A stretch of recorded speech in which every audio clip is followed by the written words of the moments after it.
الشيطان الرجيم بسم الله الرحمن الرحيم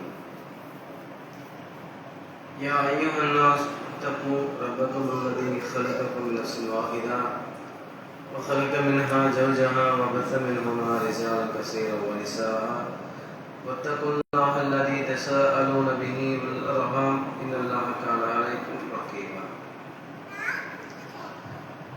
يا أيها الذين آمنوا اتقوا الله حق تقاته ولا تموتن إلا وأنتم مسلمون يا أيها الذين آمنوا اتقوا الله وقولوا قولا سديدا يصلح لكم أعمالكم ويغفر لكم ذنوبكم ومن يطع الله ورسوله فقد فاز فوزا عظيما அளவற்ற அல்லாஹ்வின் நிகரற்ற பேரன்படியோடுமாகிய எல்லாம் வல்ல இந்த ஏக இறைவனை போற்றி புகழ்ந்து இந்த உரையை செய்கிறேன். அல்லாஹ்வினுடைய சாந்தியும் சமாதானமும் மற்றாத பெருந்தலையும் நம் உயிரை விட மேலாக மதித்து பின்பற்றக்கூடிய நபிகள் நாயகம் ஸல்லல்லாஹு அலைஹி வஸல்லம் அவர்கள் மீதும் அவர்களுடைய குடும்பத்தார்கள் சத்திய சஹாபாக்கள் சஹாபிய தோழியர்கள் இந்த உலகத்திலே வாழ்ந்து கொண்டிருக்கக்கூடிய ஒவ்வொரு மோமீனான முஸ்லீமான ஆண்கள் மீதும் பெண்கள் மீதும் என்றென்றும் நின்றிருக்க வேண்டுமா. அன்பான சகோதரர்களே, பெரியவர்களே, அல்லாஹ் ரப்பில் ஆலமீன் நபிகள் நாயகம் ஸல்லல்லாஹு அலைஹி வஸல்லம் அவர்கள் வாழக்கூடிய காலகட்டத்திலே ஒரு எச்சரிக்கையை, ஒரு அச்சமூட்டி எச்சரிக்கை செய்யக்கூடிய ஒரு பிரகடனத்தை அல்லாஹ் வெளிப்படுத்துகிறான். என்ன பிரகடனம் என்று சொன்னால், குல் யா அய்யுஹல் காஃபிரூன் லா அஅபுது மா தஅபுதூன் வலா அன்தும் ஆபிதூன மா அஅபுது வலா அனா ஆபிது மா அபத்தும் வலா அன்தும் ஆபிதூன மா அஅபுது லகும் தீனுக்கும் வலிய தீன். ஓ இறை நிராகரிப்பாளர்களே, ஓ காஃபிர்களே என்று அல்லாஹ் அழைத்துவிட்டு, நீங்கள் வணங்குவதை நான் வணங்க மாட்டேன், நான் வணங்குவதை நீங்கள் வணங்குவதில்லை என்று சொல்லி அல்லாஹ் தெளிவாக பிரித்து, உங்களுடைய மார்க்கம் உங்களுக்கு, என்னுடைய மார்க்கம் எனக்கு என்று சொல்லி அல்லாஹ் ஒரு டிக்ளேர் செய்கிறான். யாரை பார்த்து என்று சொன்னால், அந்த மக்களை பற்றி அல்லாஹ் ரப்பில் ஆலமீன் பல்வேறு இடங்களிலே சொல்கிறான். அந்த மக்களிடத்திலே, நபியை நீங்கள் கேளுங்கள். என்ன கேட்கணுமா? வானத்திலிருந்து மழையை பொழிய செய்யக்கூடியவன் யார்? இந்த வானத்தை படைத்தவன் யார்? இந்த பூமியை படைத்தவன் யார்? உயிருள்ளவற்றிலிருந்து உயிர் இல்லாததை வெளிப்படுத்தக்கூடியவன் யார்? உயிர் இல்லாததிலிருந்து உயிர் உள்ளதை வெளிப்படுத்தக்கூடியவன் யார்? பார்வைகளை நிர்வகிக்கக்கூடியவன் யார்? செவிப்புலன்களை நிர்வகிக்கக்கூடியவன் யார்? இப்படி அல்லாஹ்வுடைய ஒவ்வொரு சிபத்துகளையும் பண்புகளையும் சொல்லி சொல்லி அல்லாஹ் அந்த மக்களிடத்தில் கேட்க சொல்கிறான். எந்த அளவிற்கு ஒரு பெரிய அலையிலே ஒரு ஆபத்திலே சிக்கி இருக்கக்கூடிய நேரத்தில் கூட நீங்கள் யாரை தூய்மையான முறையிலே அழைத்து பிரார்த்தனை செய்வீர்கள்? இப்படி ஒவ்வொன்றும் அல்லாஹ் கேட்க சொல்றான். யாரை பார்த்து? இந்த குல்யா அய்யுஹல் காஃபிரூன் நல்லா சொன்னானே, அந்த இறை நிராகரிப்பாளர்களை பார்த்து அந்த மக்களிடத்தில் நபி நீங்க கேளுங்க அப்படின்னு சொல்லி ஒவ்வொன்றையும் அல்லாஹ்வுடைய பண்புகள்லாம் என்ன இருக்குதோ அல்லாஹ்வுடைய எல்லா பண்புகளையும் சொல்லி சொல்லி இதெல்லாம் யார் செய்கிறா, இதெல்லாம் யார் படைத்தது, உங்களை யார் படைத்தது, உங்களை யார் உயிர்ப்பிக்கிறது, யார் உங்களை மரணிக்க செய்கிறது, உங்களை திருப்பி எழுப்பக்கூடியவன் யார் அப்படின்னு சொல்லி ஒவ்வொன்றையும் அல்லாஹ் கேட்கக்கூடிய நேரத்தில் அந்த மக்கள் சொன்ன பதில் என்ன தெரியுமா? எப்போதும் அல்லாஹ், அவன் என்ன சொல்றாங்க? அல்லாஹ் தான் ரத்தையும் செய்கிறான், அல்லாஹ் தான் எங்களை காப்பாற்றுறான், அல்லாஹ் தான் உயிருள்ளதிலிருந்து உயிரற்றதை வெளிப்படுத்துறான், உயிரற்றதிலிருந்து உயிருள்ளதை வெளிப்படுத்துறான், வானத்திலிருந்து மலையை பொழிய செய்கிறான், இறந்து இருக்கக்கூடிய பூமியை அவன் தான் உயிர்ப்பிக்க செய்கிறான், எங்களை அவன் தான் மரணிக்க செய்கிறான், அவன் தான் எங்களை உயிர்த்து எழுப்புகிறான் அப்படின்னு சொல்லி அல்லாஹ்வுடைய எல்லாவற்றையும் சொல்லி இதெல்லாம் அல்லாஹ் தான் செய்கிறான் அப்படிங்கிறான். அப்படிப்பட்ட மக்களை தான் அல்லாஹ் என்ன செய்யறான்? ஓ இறை நிராகரிப்பாளர்களே அப்படிங்கிறாங்க. அப்ப அவங்க அல்லாஹ்வை பற்றி ரசூலுல்லாஹி ஸல்லல்லாஹு அலைஹி வஸல்லம் அல்லாஹ்னா யாரு அப்படின்னு சொல்றதுக்காக வரல. ரசூல் எதுக்கு வர்றாங்க? அல்லாஹ்னா யாரு, நீ அல்லாஹ் வணங்கணும் அப்படிங்கிறதுக்காக வரல, சொல்றதுக்காக வரல. எது சொல்ல வந்தாங்கன்னு சொன்னா, அல்லாஹ்வை தவிர வேறு யாரையும் நீங்கள் வணங்கக்கூடாது அப்படிங்கிற செய்தியை தான் சொல்ல வந்தாங்க. அப்ப ரசூலுல்லாஹி ஸல்லல்லாஹு அலைஹி வஸல்லம் மட்டுமல்ல, இந்த பூமிக்கு அனுப்பப்பட்ட எல்லா நபிமார்களும் சொல்ல வந்த செய்தி என்னன்னு சொன்னா, லா இலாஹ இல்லல்லாஹ் அப்படிங்கிற இந்த கலிமாவை தான் சொல்ல வந்தாங்க. பூமியில் அனுப்பப்பட்ட எல்லா நபிமார்களும் எதை சொல்ல வந்தாங்க அப்படின்னு சொன்னா, லா இலாஹ இல்லல்லாஹ், வணக்கத்திற்குரியவன் அல்லாஹ்வை தவிர வேறு யாரும் இல்லை அப்படிங்கிற செய்தியை மட்டும்தான் சொல்ல வந்தாங்க. அதோடு சேர்த்து என்ன செய்வாங்க, அந்த சமூகத்தில் இருக்கக்கூடிய சில தீமைகளை அதோடு சேர்த்து சொல்லுவாங்க. அளவு இடையில குறை செய்யறாங்கல்ல, அப்படி ஒரு சமூகம் இருக்கும். அந்த சமூகத்துக்கு இந்த லா இலாஹ இல்லல்லாஹ் அப்படிங்கிற கொள்கையை சொல்ல வந்தது, அதோடு சேர்த்து இதை சொல்லுவாங்க. இது போன்ற மக்கள் மத்தியில் என்னென்ன குழப்பங்கள்லாம் இருக்குதோ, என்னென்ன தீமைகள்லாம் இருக்கோ அதோடு சேர்த்து அடிப்படையா எதை சொல்லுவாங்க, எப்ப நபிமார்கள் அனுப்பப்படுவாங்கன்னு சொன்னா, எப்ப அல்லாஹ்வுக்கு இணை கற்பிக்கக்கூடிய, அல்லாஹ்வுக்கு நிகராக ஒன்றை கற்பனை செய்யக்கூடிய ஒரு நிலை ஏற்படுதோ அப்போதுதான் நபிமார்கள் அனுப்பப்படுவாங்க. அப்ப அதோடு சேர்த்து அந்த சமூகத்தில் இருக்கக்கூடிய தீமையும் அதுல சேர்த்துக்குவாங்க. அப்ப அடிப்படை என்னன்னு சொன்னா, எந்த மக்களை பார்த்து அல்லாஹ் இறை நிராகரிப்பாளர்களே, நீங்கள் வணங்குவதை நான் வணங்க மாட்டேன், நான் வணங்குவதை நீங்க வணங்குவதில்ல அப்படின்னு சொல்லி டிக்ளேர் பண்ணானோ, அந்த மக்கள் எப்படி இருந்தாங்க அப்படிங்கறது நம்ம கொஞ்சம் என்ன செய்யணும், சிந்திச்சு பார்க்கணும்.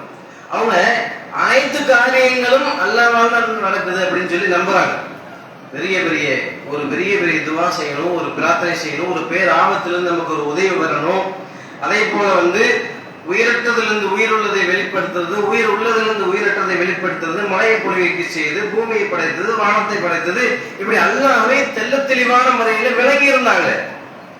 அதோடு சேர்த்து என்ன செய்யறாங்கன்னு சொன்னா, இந்த லாத்து உஸா மனாத் என்று சொல்லக்கூடிய இந்த சிலைகள், 113 சிலைகள் இருக்கா இல்லையா, இந்த சிலைகள்ல கூட பார்த்தோம்னா எத்தனை நபிமாருடைய சிலைகள் அதுல இருந்தது, மக்கள் இருந்துச்சா இல்லையா. அந்த சிலைகள்ல நபிமார்கள் நல்லவர்களையும் அவங்க என்ன செய்யறாங்க, சிலைகளாக வடித்து அவற்றுக்கும் வழிபாடு செய்யக்கூடியவர்களாக இருந்தாங்க. அப்ப அந்த சிலைகளிடத்துல எதை கேட்பாங்கன்னு சொன்னா, அல்லாஹ்ட்ட கேட்பாங்கல்ல, அப்படிப்பட்ட பெரிய பெரிய விஷயங்கள்லாம் அல்லாஹ்க்கு தான். அவங்க எப்படி இருந்திருக்கிறாங்கன்னு பாருங்க. யாரை பார்த்து அல்லாஹ் காஃபிர்னு சொல்றானோ அவங்க எப்படி இருக்கிறாங்கன்னு சொன்னா, பெரிய பெரிய விஷயம் இருக்கா இல்லையா, பெரும் பெரும் காரியங்கள் எல்லாம் அல்லாஹ்வால தான் நடக்கும் அப்படிங்கிறத நம்புறாங்க. கடல்ல ஒரு பெரிய ஆபத்துல சிக்கிட்டாங்க அப்படின்னு சொன்னா, அங்க போய் லாத்தையும் உஸா மனாத்ங்கிறது இந்த சிலைகள்லாம் போய் அழைக்க மாட்டாங்க. கடல்ல ஒரு பெரிய ஆபத்து அப்படிங்கும் போது என்ன செய்யறாங்க, அல்லாஹ் நீதான் எங்களை காப்பாற்றணும்னு சொல்லி தூய்மையான உள்ளத்தோடு அங்க அழைக்கக்கூடிய மக்களை அப்படிப்பட்ட மக்களைத்தான் நல்லா என்ன செய்யறான், காஃபிர்னு சொல்றான்.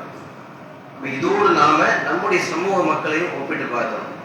நம்முடைய சமூக மக்கள் என்ன செய்யறாங்க, இறந்தவர்களை அடக்கம் செய்து கொண்டு அவர்களிடத்திலே போய் பிரார்த்தனை செய்யக்கூடிய இஸ்லாமியர்களை பார்க்கிறோமா இல்லையா. இன்னும் நமக்கு நிறைய மக்கள் இருக்கிறத பார்க்கிறோம். சிலைகள் வணக்க வழிபாடு செய்யக்கூடிய மக்கள், சூரியனை வணங்கக்கூடிய மக்கள், சந்திரனை வணங்கக்கூடிய மக்கள், கல்லை வணங்கக்கூடிய மக்கள், இன்னும் உலகத்திலே படைக்கப்பட்ட அனைத்தையும் வணங்கக்கூடிய மக்கள் பார்க்கிறோமா இல்லையா. இவர்கள் மத்தியில் தான் நாமெல்லாம் வாழ்ந்துகிட்டு இருக்கிறோம். அப்ப இவர்களுக்கெல்லாம் எடுத்து சொல்லக்கூடிய கடமை நமக்கு இருக்கிறது. அப்ப அப்படிப்பட்ட அந்த மக்களை பார்த்து அவங்க என்ன செய்யறாங்க, பெரிய பெரிய அத்தனை காரியங்களும் அல்லாஹ்வால தான் முடியும்னு சொல்லி நம்பக்கூடிய அந்த மக்கள் என்ன செய்யறாங்கன்னு சொன்னா, சின்ன சின்ன காரியங்கள் அந்த அந்த சிலைகளத்துல போய் கேட்கிறாங்க. ஏப்பா அப்படி கேட்கறீங்க அப்படின்னு சொன்னா, இவர்களை நாங்கள் இறைவன் என்று நான் நினைச்சு கேட்கலாம். அவங்க சொல்லக்கூடிய பதில பாருங்க, இவர்களை நாங்கள் இறைவனாக அல்லாஹ்வாக நினைத்தாங்க, இவங்க கேட்கல. அவங்க என்ன சொல்றாங்க, இவரிடத்திலே கேட்டால் எங்களுக்கு அல்லாஹ்விடத்திலே பரிந்துரை செய்வார்கள், எங்களுக்கு சிபாரிசு செய்வார்கள். நேரடியாக நாங்க கேட்க முடியுமா, நாங்க நிறைய பாவம் செய்யக்கூடியவர்களாக இருக்கிறோம், அதனால நேரடியாக நாங்க கேட்க முடியாது. அதனால இது போன்ற நல்லடியாருடைய அவர்கள் மூலமா நாங்க கேட்கிறோம் அப்படின்னு சொல்றாங்க. இன்றைக்கு நம்முடைய சமூக மக்கள் சொல்லக்கூடிய பதிலாகத்தான் இது இருக்கு. பாருங்க என்ன செய்யறாங்க, இன்னும் ஒரு படி தாண்டி நம்முடைய சமூக மக்கள் என்ன செய்யறாங்க, தர்காக்களுக்கு சென்று அவுலியாவை நீங்க தான் பிள்ளை தரணும்னு கேட்கிறாங்க. பார்க்கிறோமா இல்லையா. இஸ்லாமிய மக்கள், இஸ்லாத்தை பின்பற்றக்கூடிய ஈமான் கொண்ட மக்கள் என்ன செய்யறாங்க, அவுலியாவை நீங்க தான் பிள்ளையை கொடுக்கணும், நீங்க தான் எங்களுடைய வறுமையை போக்கணும், நீங்க தான் எங்களுடைய நோயை குணமாக்கணும் என்று சொல்லி அல்லாஹ்விடத்திலே கேட்கக்கூடிய காரியங்களை எல்லாம் அவுலியாக்களிடத்திலே நேரடியாக கேட்கக்கூடிய காட்சியை நம்ம பார்க்கிறோமா இல்லையா? இப்படிப்பட்ட விஷயங்களை அல்லாஹ் எந்த அளவுக்கு வெறுக்கிறாங்க பாருங்க. அல்லாஹ் தன்னை பற்றி சொல்லக்கூடிய நேரத்துல அர்-ரஹ்மான் என்று சொல்கிறார்.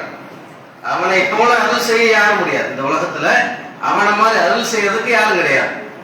அர்-ரஹ்மான் என்று சொல்கிறான், அர்-ரஹீம் என்று சொல்கிறான். அவனை போல அன்பு செலுத்தக்கூடியவர்கள் இந்த உலகத்துல யாரும் பார்க்க முடியாது. தன்னை பற்றி எல்லாம் சொல்லக்கூடிய நேரத்துல எல்லா பாவங்களையும் நான் மன்னிக்கிறேங்க. அல்லாஹ் எப்படி அழைக்கிறான்? தனக்குத்தானே அநியாயம் செய்து கொண்ட என்னுடைய அடியானே, அல்லாஹ்வுடைய அருள்ல நம்பிக்கை இழந்து விடாதீங்க. அல்லாஹ் என்ன சொல்றான்? தனக்குத்தானே அநியாயம் செய்து கொண்ட என்னுடைய அடியானே, பாவம் செய்த என்னுடைய அடியானே. எப்படி அல்லாஹ் கேட்கிறான்? அல்லாஹ் எப்படி கூப்பிடுறான்? பாவம் செய்து பாவின்னு அல்லாஹ் கூப்பிடல, ஓ பாவிகளே அப்படின்னு அல்லாஹ் கூப்பிடல. என்ன செய்யறான்? தனக்கு எதிராக தனக்குத்தானே அநியாயம் செய்து கொண்ட என்னுடைய அடியானைகள் அல்லாஹ் என்னுடைய அடியானைகளாம். அப்படி அழைத்து விட்டு என்னுடைய அருளை நீ நம்பிக்கை வந்து விடாதே, நான் எல்லா பாவங்களையும் மன்னிக்க கூடியவனா இருக்கிறேன்னு சொல்லி அல்லாஹ் வந்து சொல்றான். அப்படிப்பட்ட அல்லாஹ் ரப்பில் ஆலமீன் இந்த ஒரு பாவத்தை மட்டும் சுட்டி காட்டி சொல்கிறான், இன்னல்லாஹ லா யக்ஃபிரு ஐயஸ்ரக பிஹி வ யக்ஃபிரு மா தூன தாலிக லிமன் யஷா. அல்லாஹ் எப்படி சொல்றான்னா, தனக்கு இணை கற்பிக்கக்கூடிய அந்த பாவத்தை மட்டும் நான் மன்னிக்கவே மாட்டேங்கிறான். தனக்கு இணை கற்பிக்கக்கூடிய அந்த பாவத்தை மட்டும் நான் மன்னிக்கவே மாட்டேன். அதற்கு கீழ்நிலையில் பாவங்கள் இருக்குமா இல்லையா? மனிதர்கள் என்ற அடிப்படையில் நாம் செய்யக்கூடிய எத்தனையோ பாவங்கள் செய்கிறோமா இல்லையா? அப்படிப்பட்ட பாவங்களை தான் நாடியவர்களுக்கு மன்னிக்கிறேன் அல்லாஹ். அப்ப அல்லாஹ் அளவற்ற அருளாளன், நிலற்ற அன்புடையவன், எல்லா பாவங்களையும் மன்னிக்கிறேன் கருணையாளங்க அல்லாஹ். அப்படிப்பட்ட அல்லாஹ்வால் மன்னிக்கப்படாத ஒரு பாவம் என்ன என்று சொன்னால் தனக்கு இணை கற்பிக்கக்கூடிய ஒரு பாவம். நிறைய மக்கள் என்ன செய்யறாங்கன்னு சொன்னா, சுஜூது செய்யறோமா இல்லையா? நம்ம தலையை கொண்டு சுஜூது செய்யறோம். இதை மற்றவர்களுக்கு செய்தால்தான் இணை வைக்கக்கூடிய காரியம் அப்படின்னு நினைக்கிறாங்க. அப்படி அல்ல, அதுவும் இணை வைப்புத்தான். அதே போல அல்லாஹ்வுக்கு என்னென்ன பண்புகள் எல்லாம் இருக்கிறதோ அப்படிப்பட்ட பண்புகள்ல எந்த ஒரு பண்பையும் மற்றவர்களோடு ஒப்பிட்டு சொல்லக்கூடிய நேரத்தில் அதுவும் இணை வைக்கக்கூடிய காரியமாக ஆகிறது. நாம் செய்யக்கூடிய பிரார்த்தனை அல்லாஹ்விடத்துல கேட்கிறோமா இல்லையா? அல்லாஹ்விடத்துல கேட்கக்கூடிய பிரார்த்தனை அல்லாஹ்வை தவிர வேற யாரிடத்திலும் கேட்கக்கூடாது. அப்படி கேட்டா அதுவும் இணை வைக்கக்கூடிய காரியம் தான். நம்ம ஒவ்வொரு தொழுகையில் அல்லாஹ் சொல்ல ஓதணுமா இல்லையா? அதை நம்ம என்ன செய்யறோம்? என்ன சொல்றோம்? இல்ல ஈயாக்க நஅபுது வ ஈயாக்க நஸ்தாயின். இறைவா உன்னையே நாங்கள் வணங்குகிறோம், உன்னிடமே நாங்கள் உதவி செய்கிறோம். உன்னையே நாங்கள் வணங்குகிறோம் என்று சொன்னால் உன்னை தவிர யாரையும் வணங்க மாட்டோம் என்கிறது அந்த பொருள் இருக்கா இல்லையா? அதே போல உன்னிடமே உதவி தேடுகிறோம் என்று சொன்னால் உன்னை தவிர வேறு யாரிடத்திலும் உதவி தேட மாட்டோம் என்ற பொருள் அதில் இருக்கிறது. அப்போ அல்லாஹ்வை இடத்திலே கேட்கக்கூடிய அந்த பிரார்த்தனையை போல யாரிடத்திலும் நாம் பிரார்த்தனை செய்துவிடக் கூடாது, கோரிக்கை வைத்துவிடக் கூடாது. அதை நாம் புரிஞ்சு. ஆனா இன்றைக்கு என்ன நிலைமை? நிறைய மக்கள் நமக்கு அருகாமையில் இருக்கக்கூடிய தர்காக்களும் அதே போல ஏர்வாடி, நாகூர், அஜ்மீர், இப்படி நிறைய தர்காக்கள் அங்கே சென்று என்ன செய்யறாங்க? அங்க போய் கோரிக்கை வைக்கிறாங்க. எனக்கு அவுலியாவே பிள்ளை கொடுங்க, என்னுடைய வறுமை போக்குங்க, என்னுடைய நோயை குணமாக்குங்க என்று சொல்லி இன்னும் பலவிதமான கோரிக்கைகளை அங்கே கொண்டு போய் வைக்கக்கூடிய காட்சியை பார்க்கிறோம். அல்லாஹ் அவனுடைய அதிகாரத்தை யாருக்கு பிரிச்சு கொடுக்கல. அல்லாஹ் என்ன செய்யல? குழந்தையை கொடுக்கக்கூடிய அதிகாரத்தை இந்த அவுலியாவை நீங்க வச்சுக்கணும்னு சொல்லி கொடுத்துருக்கானான்னு சொன்னா இல்ல. அல்லாஹ் என்ன சொல்றான்? யாபுலி மையசாவு துக்குர் வயாபுலி மையசாவு இனாதா அவி ஜவிஜுஹும் துக்ரானா இனாதா. அல்லாஹ் சொல்றான், தான் நாடியவர்களுக்கு ஆண் மக்களை தருகிறேன், தான் நாடியவர்களுக்கு அல்லாஹ் பெண் மக்கள் தருகிறேங்கிறாங்க, தான் நாடியவர்களுக்கு ஆண் மக்களையும் பெண் மக்களையும் கலந்து தர்றேங்க. அல்லாஹ் சொல்றான், தான் நாடியவர்களை மலர்களாக ஆக்குகிறேங்க. அப்ப எல்லா சக்தியும் நாம என்னிடத்துல இருக்குதுங்க. அல்லாஹ் என்ன சொல்றான்? உனக்கு குழந்தை தர்றது, ஆண் குழந்தை தர்றது, பெண் குழந்தை தர்றது, ரெண்டையும் கலந்து கொடுக்கறது, குழந்தையை இல்லாம ஆக்குறது எல்லாம் என்னுடைய கையில இருக்கு. அப்ப நீ போய் அவுளியா என்று ஒரு நபரை தேர்வு செய்து கொண்டு ஒரு நபர் அவுளியான்னு நம்ம தேர்வு செய்யறதுக்கு நமக்கு அதிகாரம் இருக்கா? நம்ம இத்தனை கபறுகள்ல போய் இந்த அவுளியா அந்த அவுளியான்னு சொல்றோமா இல்லையா? இப்படி அவுளியா என்று சொல்வதற்கு நமக்கு உரிமை இருக்குதா? அப்படின்னு அது அவுளியா தானா? அப்படி சொல்ல முடியுமா? யாரையுமே சொல்ல முடியாது. இங்க இருக்கக்கூடிய எந்த தர்காக்களை எடுத்துக்குங்க, அவர் அவுலியான்னு சொல்ல முடியாது, அவுலியா இல்லைன்னு சொல்ல முடியாது. அது நம்ம அதிகாரம் இல்லை. உமர் அவங்க அவுலியான்னு சொல்லலாமா? சொல்லலாம். அபூபக்கர் சித்திக் ரலியல்லாஹு அவுலியான்னு சொல்லலாமா? சொல்லலாம். லுக்மான் அலைஹிஸ்ஸலாம் அவுலியான்னு சொல்லலாமா? சொல்லலாம். இப்ராஹிம் அலைஹிஸ்ஸலாம் அவுலியான்னு சொல்லலாமா? சொல்லலாம். இப்படி அல்லாஹ்வால் தெளிவுபடுத்தப்பட்ட எந்த நபரை வேண்டுமானாலும் நாம் அவுலியான்னு சொல்லலாம். இங்க இருக்கக்கூடிய லோக்கல்ல அடங்கி இருக்கக்கூடிய ஒவ்வொரு இந்த கபர்ல அடங்கி இருக்கக்கூடிய இருக்காங்களா இல்லையா? அஜ்மீர்ங்கிறாங்க, ஏர்வாடி, நாகூர், இப்படி நிறைய தர்காக்கள் இருக்கா இல்லையா? இங்கே அடங்கி இருக்கக்கூடிய மக்கள் எல்லாம் அவுலியாக்கள் தானா? யாருக்குமே தெரியாது. அல்லாஹ் அறிவித்து கொடுக்காத ஒரு நபரை இவர் இறைநேசர் என்று நம்ம சொல்றது அது கூட பெரிய பாவம் தான். அப்ப இப்படிப்பட்ட பாவத்தை எல்லாம் சுட்டி காட்டக்கூடிய நேரத்துல இன்னல்லாஹ லா யஃபிரு அய்யுஸ்ரக பிஹி வ யஃபிரு மா துன ذلك லிமன் தனக்கு இணை கற்பிக்கப்படுவதை அல்லாஹ் ஒருபோதும் மன்னிக்கவே மாட்டேங்கிறான். அதற்கு கீழ் நிலையுள்ள பாவங்களை தான் நாடியவர்களுக்கு நான் மன்னிக்கிறேன். அப்ப நாம அல்லாஹ்வுடைய பார்வையில் நாம் பார்க்கக்கூடிய இடத்துல இதில் நம்ம என்ன நினைப்போம்? இதெல்லாம் ஒரு விஷயமா, இதெல்லாம் ஒரு தீமையா அப்படின்னு நமக்கெல்லாம் தோணும். இது ஒரு பெரிய விஷயம், இதையும் போட்டு இவ்வளவு பெருசுபடுத்தணும். இதனாலதான் மக்களுக்கு நம்ம சொல்றதுக்கு நம்ம என்ன செய்யறோம்? கூச்சப்படுறோம், சங்கோச்சப்படுறோம். எப்படி போய் கொண்டு சொல்றது அப்படின்னு நம்ம நினைக்கிறோம். ஆனா கொஞ்சம் அந்த விஷயத்தை நம்மோட ஒப்பிட்டு பாருங்களேன். இப்ப ஒரு மனிதர்களா நம்ம இருக்கிறோம். நாம ஒரு முதலமைச்சர் இருக்கான்னு வைங்க. அந்த முதலமைச்சர் தன்னுடைய அதிகாரத்தை தன்னோடு இருக்கக்கூடிய மற்ற அமைச்சர்களுக்கு பங்கு போட்டு கொடுப்பாரா? சிந்திச்சு பாருங்க. ஒரு முதலமைச்சர் இருக்காரு, அவர் இருக்கக்கூடிய அந்த அதிகாரத்தை எனக்கு இருக்கக்கூடிய அதிகாரம் இவருக்கு இருக்குது அப்படின்னு சொல்லி கொடுப்பாரா? கொடுக்க மாட்டார். ஏன்? இது என்னுடைய அதிகாரம், இது நான் முயற்சி செய்து நான் ஜெயிச்சு வந்த அந்த அதிகாரம், இது என்னோட ஒப்பிட்டு யாருக்கு கொடுக்க மாட்டேன். துணை முதல்வரா போடுவாங்க, ஆனா சம அதிகாரத்தை கொடுப்பாங்களா? கொடுக்க மாட்டாங்க. ஏன்? அவரை விட இவர் திறமையான ஆளா கூட இருக்கலாம், அப்படி இருந்தும் கொடுக்க மாட்டாங்க. ஏன் கொடுக்க மாட்டாங்க? இது என்னுடைய அதிகாரம். மனிதன் மலஜலத்தை சமந்து கொண்டு இருக்கக்கூடிய பலகீனமான மறதி உள்ள மனிதன், நான் என்னுடைய அதிகாரத்தை மற்றவர்களுக்கு விட்டு கொடுக்க மாட்டேன். ஆனால் அல்லாஹ் ரப்பல் ஆலமீன் எப்படிப்பட்டவன்? இந்த அண்ட சராசரங்களை எல்லாம் படைத்து, இந்த பூமியை படைத்து, இதிலே எண்ணற்ற உயிரினங்களை படைத்து, அவற்றுக்கெல்லாம் உணவளித்து, அவரை பராமரித்து நிர்வகித்துக் கொண்டிருக்கக்கூடிய அல்லாஹ். அப்படிப்பட்ட அல்லாஹ் அவன் என்ன விரும்புகிறான்? எனக்கு நீங்கள் எதனையும் இணை வைக்க கூடாது. இதை சொல்றான் அல்லாஹ். என்ன சொல்றான்? நீங்க உங்களுக்கு அறிவை கொடுத்திருக்கிறேன், சும்மா இல்ல. மனிதர்களுக்கு அல்லாஹ் என்ன செய்யறான்? ஒரு பொக்கிஷம், மகத்தான பொக்கிஷம் என்ன அப்படின்னு சொன்னா நமக்கு அல்லாஹ் கொடுத்திருக்கக்கூடிய பகுத்தறிவு தான். அதை கொண்டு சிந்திங்க. நான் உங்களுக்கு ஒரு வேதத்தை அனுப்பி இருக்கிறேன், தூதர் அனுப்பி இருக்கிறேன், நேர்வழி காட்டி இருக்கிறேன். இதெல்லாம் சிந்திச்சு பார்த்து நீ என்ன மட்டும் வணங்கு, எனக்கு எதையும் இணை கற்பிக்காது அப்படிங்கிறல்ல. சாதாரண மனிதன் ஒரு 5 ஆண்டு அவனுக்கு ஆட்சி அதிகாரம் இருக்கும். அந்த 5 ஆண்டு ஆட்சி அதிகாரத்தில் கூட என்னுடைய ஆட்சி அதிகாரத்துல யாருக்கும் சம பங்கு கிடையாது, இது எனக்கு மட்டும்தான் வருவேன்னு சொல்லக்கூடிய மனிதனை நாம் பார்க்கிறோம். இது முதலமைச்சருக்கு மட்டும் இல்ல, ஒரு சின்ன பதவியில் இருக்கக்கூடிய நபருக்கு கூட இதுதான் பண்ணும்.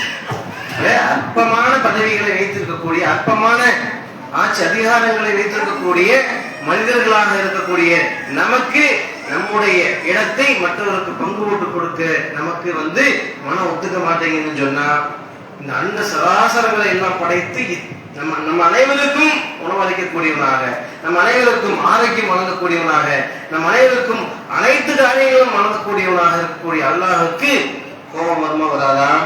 அதைத்தான் அல்லாஹ் சொல்றான். சொல்லிட்டு அல்லாஹ் சொல்றேன், இந்த இணை வைப்பை எந்த அளவுக்கு அல்லாஹ் வெறுக்கிறான்னு பாருங்க. தனக்கு இணை கற்பிக்கக்கூடிய அந்த காரியத்தை அல்லாஹ் எந்த அளவுக்கு வெறுக்கிறான் என்று சொன்னால், அல்லாஹ் சொல்கிறான், மையஸ்ரிக்கு பில்லாஹி பக்கத்து ஹரம் அல்லாஹ் அலைஹி சொன்னாங்க. அல்லாஹ் என்ன சொல்றான்? தனக்கு இணை கற்பித்து விட்டால் அவர்களுக்கு சொர்க்கத்தை நான் ஹராமாக்கிட்டேன். அவங்க எந்த ஒரு காலத்துல சொர்க்கத்துக்கு போக முடியாது. எப்ப இணை வைத்து அந்த நிலையிலே மரணிச்சிடறாங்கல்ல. இந்த உலகத்துல இணை வச்சுதான் அல்லாஹ் நரகம் சொல்ல, இணை வச்சு வாழ்றாங்கல்ல, அப்படி வாழ்ந்துட்டே வாழ்றவங்களுக்கு நரகம் சொல்ல. அவங்க திரும்பி மன்னிப்பு கேட்டா அதையும் மன்னிக்கிறீங்க. அல்லாஹ் எந்த ஒரு பாவத்தை மன்னிக்கவே மாட்டேன்னு சொல்றான். அவன் எப்ப அந்த பாவத்தை மன்னிக்க மாட்டான்னு சொன்னா, இணை வைத்துக் கொண்டே இருந்து அதே நிலையிலே மரணிக்கக்கூடியவர்களுக்கு தான் அவன் மன்னிக்க அல்ல மாட்டான். ஆனா அந்த இணை வைக்கக்கூடிய மக்கள், நிறைய மக்கள் விளங்காம தெரியாம இணை வைக்கிறாங்க. அப்படிப்பட்ட மக்கள் திருந்தி இது இறைவனுக்கு செய்யக்கூடிய மாபெரும் பாவம் என்பதை உணர்ந்து அதை அல்லாஹ்விடத்திலே ஒப்புக்கொண்டு, யாரெல்லாம் நான் இந்த பாவத்தை செஞ்சுட்டேன், இன்னும் நான் ஒருபோதும் இந்த பாவத்தை செய்ய மாட்டேன், உன்னைத்தான் தூய்மையான முறையில நான் வணங்குவேன்னு சொல்லி அல்லாஹ்விடத்திலே பாவ மன்னிப்பு கேட்டு திருந்தினால் அந்த பாவத்தையும் அல்லாஹ் மன்னிக்கிறான். சிந்திச்சு பாருங்க. அப்ப அப்படியே மறைக்காமல் அதே நிலையிலே இணை வைத்த நிலையிலே மரணிக்கிறாங்களே, இன்னும் எத்தனை மக்களிடத்துல போய் சொல்லக்கூடிய நேரத்துல இது எங்களுடைய முன்னோர்கள் செய்தது, எங்களுடைய தலைவர்கள் சொல்றது, என்னுடைய முன்னோர்கள் சொல்றதுன்னு சொல்லி செஞ்சுட்டு இருக்கிறாங்க. அந்த வழியை விட்டு வரமாட்டேங்கிறாங்க. அவங்களுடைய நிலைதான் என்ன சிந்திச்சு பாருங்க. மறுமையில் அல்லாஹ் சொல்றான், சில முகங்களை நரகத்துல போட்டு புரட்டி எடுப்புங்கிறாங்க. இந்த மாதிரி காரியத்தை செஞ்சுட்டு இருக்கக்கூடிய நேரத்துல இதை விட்டு வாங்க, அல்லாஹ்வுடைய வேதத்தை நோக்கி வாங்க, அல்லாஹ்வுடைய தூதுரை நோக்கி நீங்க வாங்கன்னு சொல்லி அழைக்கக்கூடிய நேரத்துல அந்த மக்கள் என்ன சொல்றாங்க, நாங்கள் இது எங்களுடைய முன்னோர்கள் செய்யறது, இது எங்களுடைய தலைவர்கள் சொன்னது, இதுதான் நாங்க பின்பற்றுவோம் அப்படின்னு சொல்றாங்களே. அவங்களுடைய நிலை என்னன்னு சொன்னா, நாளைய மறுமையிலே அல்லாஹ் சில முகங்களை போட்டு நரகத்துல புரட்டி எடுப்பான். யௌம துகல்லபு wujuhum ஃபின்னார் யகூலுன யா லைத்தனா அதானா அல்லாஹ் வ அதானா ரசூலா அப்படின்னு சொல்லுவாங்க. என்ன சொல்லுவாங்க, சில முகங்களை எல்லாம் நாளை மறுமையிலே போட்டு நரக நெருப்பிலே புரட்டி எடுப்பானா. அப்படி புரட்டி எடுக்கக்கூடிய நேரத்தில் அந்த மக்கள் சொல்வார்களாம், யகூலுன யா லைத்தனா அதானா அல்லாஹ் வ அதானா ரசூலா, நாங்கள் எங்களுடைய அல்லாஹ்வை நோக்கி நாங்கள் வந்திருக்க கூடாதா, அல்லாஹ்வை நாங்கள் நோக்கி வந்திருக்க கூடாதா, அல்லாஹ்வுடைய தூதரை நோக்கி நாங்கள் வந்திருக்க கூடாதா என்று அவங்க சொல்லுவாங்க. சொல்லிட்டு அடுத்து என்ன சொல்லுவாங்களா, அல்லாஹ்வுடைய வழியில வரல, அல்லாஹ்வுடைய வேதத்தின் பால் வரல, அல்லாஹ்வுடைய தூதரின் அழைப்பை நோக்கி வரல, அப்ப எதை நோக்கி அவர்கள் சென்றார்கள் அப்படிங்கறத அவங்களே சொல்றாங்க. என்ன சொல்றாங்க, அவங்க சொல்றாங்க, எங்களுடைய பெரியவர்களையும் எங்களுடைய முன்னோர்களையும் எங்களுடைய தலைவர்களையும் நாங்கள் பின்பற்றினோம், அவர்கள் எங்களை வழிகெடுத்து நாசமாக்கி விட்டார்கள் என்று சொல்லி புலம்பிக் கொண்டிருப்பார்கள். இன்னைக்கு நிறைய மக்கள் என்ன செய்யறாங்க, இது எங்களுடைய வழித்தோன்றல் செய்தது, எங்களுடைய முன்னோர்கள் செய்தது, எங்களுடைய தலைவர்கள் செய்தது, இதுலதான் நாங்க இருப்போம், அல்லாஹ்வுடைய வேதம் எங்களுக்கு தெரியாது, அது அல்லாஹ்வுடைய தூதருடைய போதை எல்லாம் எங்களுக்கு புரியாது, நாங்கள் அந்த மதகுகளைத்தான் சார்ந்திருப்போம், என்னுடைய முன்னோர்களைத்தான் சார்ந்திருப்போம், அவங்க இதைத்தான் வழிகாட்டுதலாக சொல்லி தந்தார்கள் சொல்லி இது போன்ற இணைவிப்பு காரியங்கள் செஞ்சாங்களே, அவருடைய நிலை நாளை மறுமை நாளிலே இப்படிப்பட்டதாக இருக்கும் என்று அல்லாஹ் ரப்பல் ஆலமீன் எச்சரிக்கை செய்கிறார். இன்னும் அல்லாஹ் சொல்கிறார், நாளை மறுமை இந்த உலகத்துல நிறைய மக்களை நாம பார்க்கலாம். என்ன செய்யறாங்கன்னு சொன்னா, 5 வேளை தொழுவாங்க, சரியான முறையில் தொழுவாங்க, நோன்பு வைப்பாங்க, மற்ற தான தர்மங்கள் செய்வாங்க, இன்னும் நிறைய நன்மையான காரியங்கள் எல்லாம் செய்வாங்க. இப்படி நிறைய நன்மையான காரியங்களை எல்லாம் செய்து விட்டு நாளை மறுமையில வருவாங்க. அப்படி வரக்கூடிய நேரத்துல அவங்களுடைய நன்மையோட எடை நிறைய இருக்குமா இல்லையா, நிறைய நன்மைகளோடு வரக்கூடிய நேரத்துல அங்க பார்ப்பாங்க. அல்லாஹ் சொல்கிறான், நாளை மறுமையில அவர் வாங்கக்கூடிய நேரத்துல அந்த நன்மைகள் எல்லாம் ஒன்றும் அழிந்திருக்குங்கிறாங்க. நன்மை நிறைய செஞ்சுட்டு வந்தாங்கல்ல, ஒரு நன்மை கூட இல்லாம அனைத்தும் அழிந்திருக்கும். ஏன் அப்படி அழிந்திருக்கும் அப்படின்னு சொன்னா, அவர்கள் இணை வைத்த காரணத்தினால் தொழுதிருக்காங்க, நோன்பு வச்சிருக்காங்க, ஹஜ் செஞ்சிருக்காங்க, எத்தனையோ நன்மையான காரியங்களை செஞ்சிருக்காங்க. ஆனால் இந்த இணை வைத்தல் என்ற ஒரு பாவத்தை இதோடு சேர்ந்து செஞ்சுட்டாங்க. இந்த நன்மையான காரியங்களை எல்லாம் செய்யக்கூடிய அந்த மக்கள் என்ன செய்யறாங்க, அல்லாஹ்வுக்கு இணை வைக்கக்கூடிய ஒரு காரியத்தையும் அந்த நன்மைகளோடு சேர்த்து செஞ்சுட்டாங்க. அப்படி செஞ்ச உடனே அது என்னாச்சு, அவர்கள் செய்த அத்தனை நல்லவங்களையும் அழைத்து ஒன்றும் இல்லாமல் ஆக்கிவிட்டது என்று சொல்லி அல்லாஹ் ரப்பல் ஆலமீன் நாளை மறுமையிலே இப்படி அவருடைய சூழ்நிலை இருக்கும்னு சொல்லி அல்லாஹ் சொல்றான். செஞ்சு பாருங்க, இந்த இணை வைக்கக்கூடிய காரியம் எவ்வளவு அல்லாஹ்வால் வெறுக்கப்படக்கூடிய காரியமா இருக்கு. ஒரு நல்ல விஷயம், ஒரு கெட்ட விஷயம் எதாக இருந்தாலும், ஒரு நன்மை நல்ல விஷயம் சொல்ல என்ன செய்வோம், நம்ம திருமணம் செய்யணும். அப்படி இந்த திருமணம் செய்யக்கூடிய விஷயத்தை கூட அல்லாஹ் எந்த அளவுக்கு சொல்கிறான் என்று சொன்ன, இந்த ஒரு விஷயத்தை முன்வைக்கிறாங்க. எப்படி முன்வைக்கிறான், நீங்க பொண்ணு பாக்குறீங்களா இல்லையா, உங்க பையனுக்கு பொண்ணு பார்த்தீங்கன்னா நீங்க எப்படி பார்க்கணும் தெரியுமா, இந்த உலகத்துல பெரிய செல்வந்தனா இருக்கான், நல்ல சிறப்பு மிக்க ஒரு மனிதனா இருக்கிறான், பெரிய தொழில் அதிபரா இருக்கிறான், நிறைய சொத்து பத்துக்களா இருக்கு, அதே மாதிரி நிறைய வாகனங்கள் வச்சிருக்கிறான், இப்படிப்பட்ட ஒரு நபரா இருக்கிறான். அந்த அந்த அந்த அந்த மணமகன் வந்து என்ன செய்யறான்? அல்லாஹ்வுக்கு இணை வைக்கிறான். அல்லாஹ்வுக்கு இணை வைக்கிறான். இப்படிப்பட்ட மணமகன் வந்து அவனுக்கு நீங்க பொண்ணு கொடுக்காதீங்க. எல்லா வகையிலும் வசதியா இருக்கான், எல்லா வசதி இருக்குது, அழகா இருக்கிறான், பாரம்பரியம் இருக்குது, இத்தனையும் இருந்து அவனிடத்தில் இணை வைத்தல் என்ற ஒரு காரியம் இருந்தால் அவனை விட ஒரு அடிமை சிறந்தவன் என்று அல்லாஹ் சொல்றார். சிந்திச்சு பாருங்க, நம்மளாம் இப்படி பார்த்திருக்கிறோமா? ஒரு பெண் பார்க்கக்கூடிய நேரத்துல, ஒரு மாப்பிள்ளை பார்க்கக்கூடிய நேரத்துல இப்படிப்பட்ட விஷயங்கள் நாம் பார்த்திருக்கிறோமா? அல்லாஹ் இப்படி பாருங்கிறான். இப்படிப்பட்ட மணமகனுக்கு உங்களுடைய பெண்ணை திருமணம் எடுத்து கொடுக்காதீங்க, அவனை விட ஒரு அடிமை சிறந்தவங்க அல்லாஹ். என்ன காரணம்? அந்த இணை வைப்பு என்ற அந்த ஒரு காரியம் இருந்துச்சுன்னு சொன்னா அவனிடத்துல என்ன பெரிய செல்வம் இருந்தாலும், என்ன அழகு இருந்தாலும், என்ன பாரம்பரியம் இருந்தாலும் அவனை விட ஒரு அடிமை சிறந்தவன் என்று சொல்லி அல்லாஹ் வந்து இந்த இணை வைக்கக்கூடிய காரியத்தை அந்த அளவுக்கு கடுமையானவர்கள் எடுத்திருக்கிறார். அதே போல உங்களுடைய மணமகனுக்கு பெண் பார்ப்பதாக இருந்தால், நம்முடைய பையனுக்கு பெண் பார்க்கிறோமா இல்லையா? அப்படி பெண் பார்க்கிறதா இருந்தாலும் இப்படி பாருங்க, அவள் இணை வைக்காதவளாக இருக்கணும். அப்படி இணை வைக்கக்கூடிய அவளிடத்திலே வந்து பாரம்பரியம், அவளுடைய மிகப்பெரிய செல்வம், அழகு என்ன இருந்தாலும் அதை விட ஒரு அடிமை சிறந்தவன் என்று அல்லாஹ் ரப்பல் ஆலமீன் சொல்கிறான் என்று சொன்னால், இந்த இணை வைத்தலை எங்க உபயோகிக்கிறான் பாருங்க. இப்ப நாம என்ன செய்யணும்? இப்ராஹிம் அலைஹிஸ்ஸலாம் அப்படித்தான் வந்து சொன்னாங்க. எப்படி சொன்னாங்க? அந்த விஷயத்துல உங்களுக்கு முன்மாதிரி இருக்குதுன்னு அல்லாஹ் சொல்றான். எப்படி சொல்றான்? நீங்கள் வணங்கி கொண்டிருக்கக்கூடிய அந்த வணக்க வழிபாடு சிலைகள்லாம் இருக்கா இல்லையா? நீங்க வணங்கக்கூடிய அல்லாஹ்வை தவிர வேற யாரையெல்லாம் வணங்கிட்டு இருக்கிறீங்களோ அதை எல்லாத்தையும் விட்டுட்டு அல்லாஹ்வை மட்டும் நீங்கள் தூய்மையான முறையிலே வணங்கும் வரை உங்களுக்கும் எங்களுக்கும் கடுமையான பகைமையும் வெறுப்பும் என்றும் ஏற்பட்டு விட்டது அப்படின்னு சொல்லி இப்ராஹிம் அலைஹிஸ்ஸலாம் சொல்றாங்க. அந்த மக்களை பார்த்து, அவருடைய உறவினரை பார்த்து, அந்த ஊர் மக்களை பார்த்து அவங்க என்ன சொல்றாங்க? அல்லாஹ்வை தவிர எதனையெல்லாம் நீங்கள் வணக்க வழிபாடு செய்கிறீர்களோ அத்தனையும் விட்டு விட்டு அல்லாஹ்வை மட்டும் நீங்கள் தூய்மையான முறையிலே வணங்கும் வரை உங்களுக்கும் எங்களுக்கும் கடுமையான பகைமையும் வெறுப்பும் என்றும் ஏற்பட்டு விட்டது அப்படின்னு சொல்லி சொன்னாங்கல்ல. அதுல இப்ராஹிம் நபியிடத்திலும் அவரோடு இருந்த நம்பிக்கை கொண்ட மக்களிடத்திலும் உங்களுக்கு முன்மாதிரி இருக்கிறது என்று சொல்லி அல்லாஹ் நம்மை பார்த்து சொல்றான். அந்த இணை வைப்பவர்களை எந்த அளவுக்கு இந்த மார்க்கம் வெறுக்க சொல்றது சிந்திச்சு பாருங்க. வெறுக்கிறோம்னா அவங்க அப்படி வெறுத்து ஒதுக்கிறது இல்ல, அவங்களுக்கு சொல்லணும், மார்க்கத்தை சொல்லணும். இப்ராஹிம் சொன்னாங்களா இல்லையா? இப்ராஹிம் நபி வந்து அந்த மக்கள் வந்து அல்லாஹ் இந்த வார்த்தை சொல்லி வெறுத்தாலும் அந்த மக்களுக்கு சொன்னாங்களா இல்லையா? எதையும் அவங்க வந்து எதை வச்சு பயக்கல. உறவு முறிஞ்சு போயிடும் அதை பத்தி பயக்கல, அவங்களோட எதிர்ப்பு வரும் அதை பத்தி பயக்கல, போட்டு உடைச்சாங்களா இல்லையா? அதே போல நமக்கு பங்கு இருக்கு. நம்முடைய சமூக மக்கள்கிட்ட, நம்முடைய உறவினர்கள்ட்ட, நம்முடைய அண்டை வீட்டார் இடத்துல இப்படிப்பட்ட இணைப்பு காரியங்கள் இருக்குதா இல்லையா? தர்கா வழிபாடு சார்ந்து இருக்கிறாங்களா இல்லையா? இன்னும் எத்தனையோ வகையில இணை வைக்கக்கூடிய மக்கள் இருக்கிறாங்களா இல்லையா? இவர்களுக்கெல்லாம் எடுத்து சொல்லக்கூடிய கடமை இருக்கா இல்லையா? நமக்கு சிந்திச்சு பாருங்க. நல்லா சொல்றான், அப்படி குன்தும் ஹைர உம்மத்துன் உக்ரிஜத் லின்னாஸ், நீங்கள் தான் இந்த மனித குலத்திற்காக தேர்வு செய்யப்பட்ட சிறந்த சமுதாயம். யாரை பத்தி சொல்றாங்க?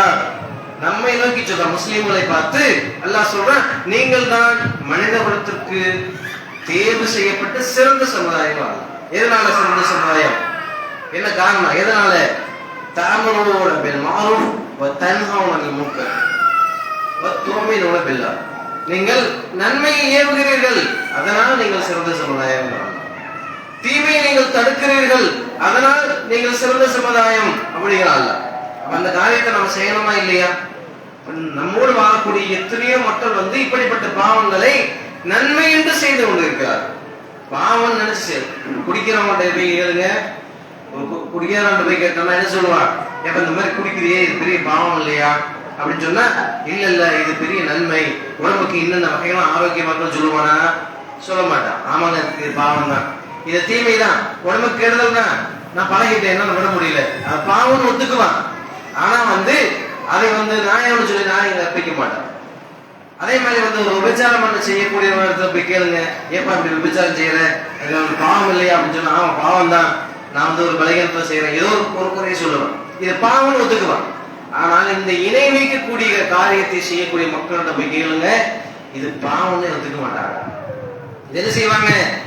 இது ஒரு நன்மையான காரியம், இது எங்களுக்கு எங்களுடைய வறுமையை போக்கும், இது உங்களுடைய நோயை குணமாக்கும், அல்லாஹ்விடத்தில் அவர்கள் எங்களுக்கு பரிந்துரைப்பார்கள், எங்களுக்கு சிபாரிசு செய்வார்கள், இப்படிலாம் சொல்லுவாங்க. நம்ம நல்லா புரிஞ்சுக்கணும், இதையெல்லாம் தெளிவான முறையில எடுத்து சொல்லக்கூடிய கடமை நமக்கு இருக்கிறது. நம்ம சொல்லக்கூட கடமை. நம்ம யாரை வம்படியா திருத்தவும் முடியாது, கட்டாயப்படுத்தி அந்த தீமை செய்யக்கூடிய மக்களை நான் திருத்தவும் முடியாது, தடுத்து நிறுத்தவும் முடியாது. உள்ளத்தில் மாற்றத்தை ஏற்படுத்தக்கூடிய அல்லாஹ். நமக்கு என்ன கடமை அப்படின்னு சொன்ன நமக்கு அதான் கேட்பாங்க. அவர்களிடத்துல நீ சொன்னையா, ரசூலுல்லாஹ் சொன்னாங்க, தெளிவா சொன்னாங்க. ஒவ்வொரு சட்டத்தையும் தெளிவான முறையில் மக்களுக்கு எடுத்து சொன்னாங்க, தெளிவா எடுத்து சொன்னாங்க. அந்த மாதிரி நாம எடுத்து சொல்றோமா? நமக்கு அந்த கடமை இருக்கா இல்லையா? அல்லாஹ் சொல்றான், வலதுக்கும் மிகவும் உம்மத்தை எதுவும் ஐலல் ஹைர் வயமுன பில் மஅரூஃப் வயன்ஹவுன அனில் முன்கர் உலாயிக ஹுமுல் முஃப்லிஹூன். நன்மை ஏவி தீமை தடுத்து நல்வழி நோக்கி மக்களை அழைக்கக்கூடிய ஒரு சமுதாயம் உங்களுக்கு இருக்க வேண்டும், அவர்கள் தான் வெற்றியாளர்கள் அல்லாஹ் சொல்றாங்க. அப்ப அந்த வெற்றியாளர்கள் நாம் இருக்க வேண்டும் என்று சொன்னால் நாமும் அந்த இணைவைத்தல் என்ற ஒரு பாவத்தை விட்டு முற்றுமுழுதாக விலகக்கூடியவர்களாக அந்த பாவத்தை மக்களுக்கு சுட்டிக்காட்டி அச்சமூட்டி எச்சரிக்கை செய்த அந்த மக்களையும் விடுபடக்கூடிய மக்களாக ஆக்க வேண்டும். அப்படிப்பட்ட தௌஃபீக் அல்லாஹ் ரப்பில் ஆலமீன் எனக்கும் உங்களுக்கும் என் குடும்பத்தாருக்கும் உங்கள் குடும்பத்தாருக்கும் தந்து அருள்வாராக என்று எல்லாவற்றையும் துஆ செய்து நிறைவேற்றி பேசுகிறேன்.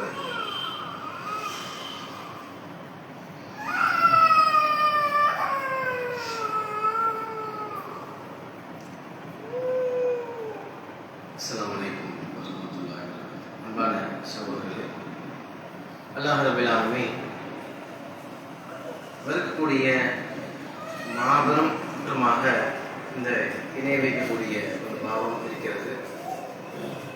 இந்த பாவத்தை பொறுத்தவரை அல்லாஹ் கடுமையான முறையிலே எச்சரிக்கை செய்கிறான். அந்த எச்சரிக்கைகள் எல்லாம் இந்த உலகத்தில் மட்டுமல்ல, நாளை மறுமையிலும் மகத்தான நஷ்டத்தை ஏற்படுத்தக்கூடியதாக இருக்கிறது. அப்படிப்பட்ட அந்த நஷ்டத்தை எல்லாம் சொல்லும்போது அந்த மறுமை நாளுடைய அந்த வெற்றிக்கு ஈடாக அந்த நரகத்துக்கு பகரமாக இந்த பூமி அளவு தங்கத்தை ஒரு மனிதத்தில் இருந்து அதை ஈடாக கொடுத்தாலும் கூட அந்த மறுமை வெற்றிக்கு ஈடாக இந்த பூமி அளவுக்கு தங்கத்தை ஈடாக கொடுத்தாலும் அதை எல்லாம் பெற்றுக்கொள்ள மாட்டேங்கிறாங்க.